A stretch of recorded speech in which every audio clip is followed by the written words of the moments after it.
সবাই কেমন আছো গো? আজকের এই বর্ষার ওয়েদারে দুপুরের মেনু ছিল তুঙ্গে।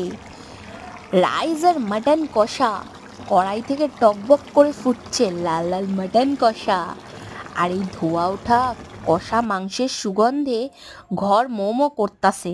একেবারে মনে হচ্ছে কড়াইটা নিয়েই বৈশা পড়ি। কিন্তু মাংসের আসল স্বাদটা তখন পাওয়া যায় যখন মাটনের পিসগুলো পারফেক্ট মেল্ট হয়। দেখতে পাচ্ছ কি সুন্দর আমি সার্ভ করে ফেললাম প্লেটে। হি হি হি হি। আমার সুন্দর কাঁসার থালায় গরম গরম ধোয়া ওঠা ভাত আর মাটন কষা দেখে লোভ লাগছে তো? দিয়ে লাভ নেই। আর দেখো আলুটাও কি সুন্দর পারফেক্ট নরম হয়ে গলে গেছে। মাটনের পিসটাও খুব সুন্দর সেদ্ধ হয়েছে। আর খেতে কি বলবো, প্রত্যেকবার তোমাদের তো একই ফিডব্যাক দিই, একেবারে স্বাদে গন্ধে টেস্টে ফাটাফাটি হয়েছিল।